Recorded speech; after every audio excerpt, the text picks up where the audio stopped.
Karma series का हमारा अगला वीडियो है पॉलीगॉन बहुभुज पर आधारित, जिसमें मैं आपको समबाहुभुज के जितने भी क्वेश्चन एग्जाम में आते हैं, जो पिछली रेलवे परीक्षाओं में आए हैं, वो पूरे क्वेश्चन मैं आपको कराऊंगा। अगर आपके अंदर 10-15 मिनट का धैर्य है तो बहुत कुछ आपको सीखने को मिलने वाला है। और अगर वीडियो इन्फॉर्मेटिव लगे तो ज़रूरतमंदों तक शेयर करना, कमेंट करके बताना वीडियो कैसा लगा, ज़्यादा से ज़्यादा लोगों को शेयर करना, चैनल पर नए हो तो चैनल को सब्सक्राइब करना। तो चलिए guys, Manit sir maths official channel पर वीडियो को स्टार्ट करते हैं। जय महाकाल।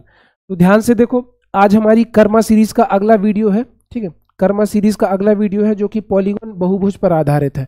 तो चलिए गाइस, पहला सवाल ये रहा आपकी स्क्रीन पर। सबसे पहले पूछ रहा है कि यदि किसी समबाहुभुज का प्रत्येक अंतःकोण 160 डिग्री हो तो समबाहुभुज में भुजाओं की संख्या बताओ। अंतःकोण मतलब अंदर वाला कोण 160 डिग्री है। तो ध्यान रखना, किसी भी समबाहुभुज में internal angle plus external angle दोनों का जोड़ 180 डिग्री के बराबर होता है ना। मतलब अगर हिंदी वालों को मैं बता दूं, अंतःकोण प्लस बाह्य कोण, इन दोनों का मान कितने के बराबर होता है? 180 डिग्री के बराबर। सर ये मुझे कैसे समझ में आएगा? तो ध्यान दो, अगर मैं आपके सामने एक इक्विलेटरल ट्रायंगल समबाहु त्रिभुज बनाऊं तो समबाहु त्रिभुज की सभी भुजाएं बराबर होती हैं। इसका प्रत्येक कोण बराबर होता है जो कि 60 डिग्री का होता है। ये भी 60 का और ये भी कितने का हो जाएगा? 60 का। अब अगर मैं इसको ऐसे बढ़ा दूं तो ये बाह्य कोण बन जाएगा इसका। इसको ऐसे बढ़ा दूं या इसको ऐसे बढ़ा दूं तो ये वाला कोण बन गया बाह्य कोण, ये वाला कोण क्या बन गया? बाह्य कोण, और ये वाला कोण भी कितना बन गया? बाह्य कोण। ठीक है। अब आप जानते हैं कि अगर किसी भी सीधी रेखा में मैं एक और रेखा खींचूं तो ये वाला कोण और ये वाला कोण, इन दोनों कोणों का जोड़ कितने डिग्री के बराबर होता है? 180 डिग्री के। जब ये 60 है तो ये ऑटोमेटिक कितना बनेगा? 120। ये भी कितना बचेगा? 120। ये भी कितना बचेगा? 120, है ना। तीनों कोण 120 हो गए। और यहाँ पर आपने एक चीज और देखी कि किसी भी समबाहुभुज के सभी बाह्य कोणों का जोड़ 120, 120, 120। किसी भी समबाहुभुज के सभी बाह्य कोणों का जोड़ कितना होता है मेरे भाई? 360 डिग्री। लेकिन उसके आंतरिक और बाह्य कोण का जोड़ कितना होता है? 160। अब सवाल देखो कि अंतः कोण कितना है। अगर अंतः कोण 160 डिग्री है तो ऑटोमेटिक बाह्य कोण कितने डिग्री हो जाएगा? 20 डिग्री, क्योंकि टोटल हमारा कितना होना है? 180। 20 हो गया। अब ध्यान से देखना, समबाहुभुज में भुजाओं की संख्या पूछी है, ठीक है। तो ये अंतः 160, ये हो गया 20। मैं आपको बता चुका हूं कि किसी भी समबाहुभुज के सारे बाह्य कोण का जोड़ 360 होता है। एक कोण 20 डिग्री का है, तो अगर मैं 360 में 20 का भाग दे दूं तो 0 से 0 कट गया, 2 से 36 कितनी बार कटेगा? 18 बार। इस समबाहुभुज में कितनी भुजाएं हैं? 18 भुजाएं। अगले सवाल पर हम चलते हैं, ठीक है। क्वेश्चन क्या है कि किसी समअष्टभुज के प्रत्येक बाह्य कोण की वैल्यू ज्ञात करो, आप बताओ। समअष्टभुज में कितनी भुजाएं होंगी मेरे दोस्त? 8। और हम जानते हैं कि किसी भी समबाहुभुज के बाह्य कोण का मान 360 डिग्री होता है। किसी भी समबाहुभुज के सभी बाह्य कोणों का योग 360 डिग्री होता है। तो अगर 360 डिग्री में मैं 8 भुजाओं का भाग दे दूंगा तो प्रत्येक बाह्य कोण का मान निकल जाएगा। तो काट दो, 8 एकम 8, 8 चौको 32, 36 में से 4 गया, 36 में से 32 गया 4, 8 पंजे 40। तो समअष्टभुज का प्रत्येक कोण कितने डिग्री आ गया? 45 डिग्री। अगले सवाल की तरफ हम चलते हैं। अगला सवाल क्या है? यदि एक समबाहुभुज का बहिष्ठ कोण, किसी भी समबाहुभुज का बहिष्ठ कोण 40 डिग्री है तो उस समबाहुभुज में भुजाओं की संख्या बताओ। मैंने आपको बता दिया, किसी भी समबाहुभुज के सभी बाह्य कोणों का जोड़ कितने डिग्री होता है? 360 डिग्री। और अगर प्रत्येक बाह्य कोण 40 डिग्री है तो 360 में 40 का भाग दे दो, 0 से 0 कट गया, 4 एकम 4, 4 नाम 36। तो इस बहुभुज में भुजाएं कितनी आ गई? 9। अगले सवाल पर हम लोग चलते हैं। अगला सवाल क्या है? एक अष्टभुज के सभी अंतःकोणों का मान बताओ। तो अष्टभुज में कितनी भुजाएं होंगी मेरे दोस्त? 8 भुजाएं होंगी, ठीक है। इसको करना क्या है? अगर सभी इंटरनल एंगल, सभी आंतरिक कोणों का जोड़ पूछा है तो आप करोगे क्या? 8 में से 2 माइनस करो। 8 में से 2 माइनस किया कितना आ गया? 6, और 6 का 180 से गुणा कर दो, है ना। तो 18 छक्के कितना होता है? 18 पंचे 90, 18 छक्के 108। पीछे वाला 0 पीछे लगा दो, 1080 आंसर आ गया। सर ये 8 में से मैंने 2 क्यों माइनस किया? तो किसी भी समबाहुभुज के सभी आंतरिक कोणों के योग का फॉर्मूला होता है n-2 इंटू 180 डिग्री, है ना। किसी भी समबाहुभुज के सभी अंतःकोणों के योग का फॉर्मूला होता है n-2 इंटू 180। वही मैंने लगाया। 8 में से 2 गया 6, 6 का 180 से गुणा किया 1080।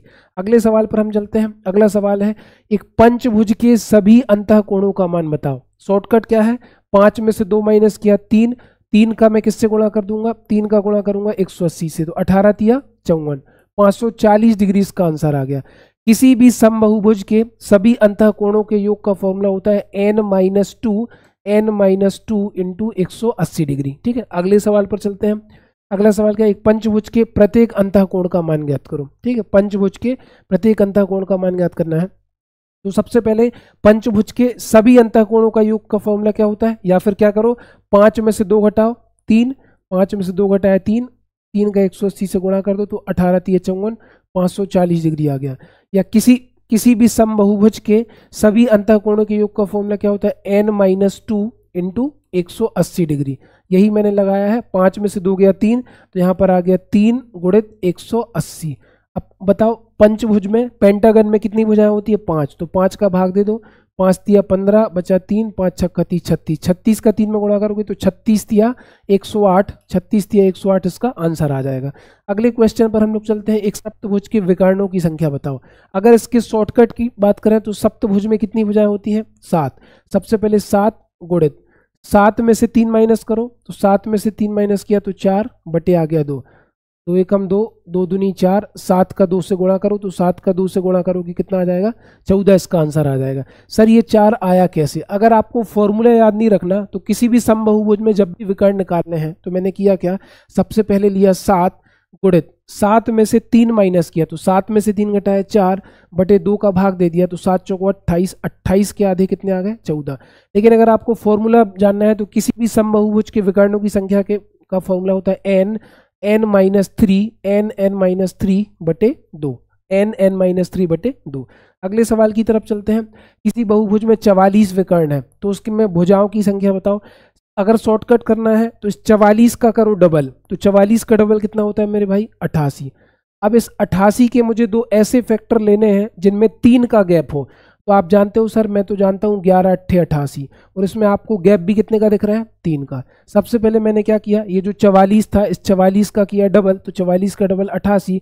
88 के ऐसे फैक्टर लेने हैं कि दोनों के बीच में 3 का डिफरेंस हो, तो 11 8 88 3 का अंतर है। इसमें बड़ी भुजा क्या है, इसमें बड़ी भुजा 11 है। ठीक है, तो यही हमारी भुजाओं की संख्या हो जाएगी। या फिर आप फॉर्मूला लगा दो, किसी भी समबाहुभुज में विकर्णों की संख्या का फॉर्मूला होता है n-3 बटे 2। सवाल में विकर्ण कितने दिए हैं, 44, ये 2 का इसमें गुणा हो जाएगा, तो ये क्या हो गया आपका n-3 बराबर 88। अब आपको वही प्रोसेस करना है कि 88 के 2 ऐसे फैक्टर निकालो जिसमें 3 का गैप हो, क्योंकि क्या है n-3 है, जो बड़ा वाला नंबर होगा वो हमारा क्या हो जाएगा, बहुभुज की संख्या। तो 11 इसका आंसर आ गया। अगले सवाल की तरफ चलते हैं, ध्यान से देखना। ये आपके सामने पंचभुज बना है, देखो एक भुजा ये है, एक भुजा ये है, दूसरी भुजा ये है, ठीक है, तीसरी भुजा ये है, चौथी भुजा ये है, और पांचवी भुजा ये है। ये क्या है, पंचभुज पेंटागन। ठीक, अब अगर मैं इसके डायगोनल विकर्ण आपसे कहूं तो किसी भी चतुर्भुज में आप विकर्ण बना के बताओ। जैसे ये आपका चतुर्भुज है, 4 भुजाओं से बना है, तो विकर्ण या डायगोनल क्या होते हैं, सम्मुख शीर्षों को आपस में मिला दो, ये वाला और ये वाला, इसको मिला दिया तो ये एक विकर्ण है। आमने सामने के शीर्षों को आपस में मिला दो, तो किसी चतुर्भुज में कितने विकर्ण हैं, 2। इसमें भी ऐसे ही करेंगे, आमने सामने मिला दो, एक विकर्ण, इसको मिला दो, 2 विकर्ण। ठीक है, इसके बाद इसको मिला दो, कितने विकर्ण हो गए, 3 विकर्ण। फिर इसको मिला दो तो ये 4 हो गया, इसको मिला दो 5 हो गया। अगर पंचभुज में विकर्णों की संख्या पूछी तो 5 हो गया, चतुर्भुज में विकर्णों की संख्या पूछी 2 हो गया। लेकिन अगर पूछ ले कि 10 भुज में या 20 भुजाओं वाले समबाहुभुज में विकर्णों की संख्या बताओ, तो फॉर्मूला हो जाएगा n-3 बटे 2। और डायगोनल या विकर्ण क्या होता है कि सम्मुख भुजाओं को आपस में मिलाने से जो रेखा मिलाते हैं ना, वो विकर्ण कहलाता है। जैसे इसको इससे मिला दिया, इसको इससे मिला दिया, डायगोनल। इसके बाद यहाँ पर आप ध्यान से देखो, ये भी पंचभुज है। ठीक है, अब ये आंतरिक कोण है, इसको मैं कहूँगा अंतः कोण, और इसको मैं कहूँगा बाह्य कोण। ठीक है, यहाँ पर मैं आपको एक चीज़ समझा रहा हूँ कि अगर पंचभुज का अंतः कोण 108 डिग्री होता है तो ये ऑटोमेटिकली कितना हो जाएगा, 72 डिग्री। क्यों? क्योंकि किसी भी सीधी रेखा पर एक और लाइन खींची जाए तो इन दोनों कोणों का जोड़ कितना होता है, 180 डिग्री। इसीलिए मैंने कहा था कि किसी भी समबाहुभुज में internal angle plus external angle, अंतः कोण प्लस बाह्य कोण का मान कितना होगा, 120 डिग्री। अगले सवाल की तरफ चलते हैं कि किसी समबाहुभुज के सभी आंतरिक कोण 1440 डिग्री हैं, तो उस बहुभुज की कुल भुजाएं कितनी हैं, आंतरिक कोण का जोड़ दे दिया। तो देखो सभी आंतरिक कोण 1440 डिग्री है अंतः कोण, है ना। कौन से कोण? अंतः कोण। और मैं आपको बता चुका हूं कि अंतः कोण प्लस बाह्य कोण इन दोनों की वैल्यू कितने के बराबर होती है? 180 के। जब सवाल में सभी अंतः कोणों का योग 1440 दिया है और हम जानते हैं कि किसी भी समबाहुभुज के सभी बाह्य कोणों का योग कितना होता है? 360 डिग्री। इसको इसमें जोड़ दो तो ये हो जाएगा आपका 60 और 40 100, 1400, 300, 1700 और 100 1800। हमारे हिसाब से 1800 आ रहा है, जबकि वास्तव में कितना होता है? 180। तो 1800 में आप 180 का भाग लगा दो, 0 से 0 कट गया, 18 कम 18, 18 कम 18 10 आ गया। तो क्या इस सवाल में आंसर 10 है? तो समबाहुभुज की भुजाएं कितनी हो गई? 10 हो गई। ठीक है, अगले सवाल की तरफ चलते हैं। एक बहुभुज में प्रत्येक अंतः कोण का मान उसके बाह्य कोण का 11 गुना है, तो बहुभुज में कितनी भुजाएं? देखो, इंटरनल एंगल और एक्सटर्नल एंगल, ठीक है, अंतः कोण का मान इसके बाह्य कोण का 11 गुना है। अगर बाह्य कोण 1 है तो अंतः कोण कितना हो गया? 11, क्योंकि ये 11 गुना है, 1 का 11 टाइम्स हो गया। अगर मैं इन दोनों को जोड़ दूं 11 और 1 12 हो जाएगा। और हम जानते हैं कि किसी भी समबाहुभुज के अंतः कोण और बाह्य कोणों का जोड़ कितना होता है? 180 डिग्री। जब 12 की वैल्यू 180 है तो 1 की वैल्यू कितनी हो जाएगी? 180/12। 180/12 काट दो, 12 कम 12, 18 में से 12 गया 6, हो गया 60, 12 पंचे 60, 15 आ गया। 15 आपको नजर आ रहा है, तो बहुभुज में भुजाओं की संख्या 15 नहीं आया। ठीक है, तो आप ये समझो कि जो बाह्य कोण है, बाह्य कोण कितने डिग्री आ गया? 15 डिग्री। और हम जानते हैं कि किसी भी समबाहुभुज के सभी बाह्य कोणों का योग होता है 360 डिग्री। और एक कोण मेरा कितने डिग्री है? 15 डिग्री। एक की वैल्यू कितनी आई? 15। बाह्य कोण कितना आया? 15। काट दो, 15 दूनी 30, बचा 6, 15 चौको 60, 24 इसका आंसर है। भुजाएं पूछा था तो इसमें डिग्री नहीं लगेगा। कितनी भुजाएं हो गई? 24। अगले सवाल की तरफ हम चलते हैं। अगला सवाल है कि एक बहुभुज के प्रत्येक अंतः कोण बाह्य कोण का अंतर 60 डिग्री है। अगर मैं अंतः कोण को x मानूं और बाह्य कोण को y मानूं तो इन दोनों का अंतर सवाल में कितना दिया है? 60 डिग्री। ठीक है, किसी समबाहुभुज के अंतः कोण और बाह्य कोण का अंतर कितना दिया है? 7।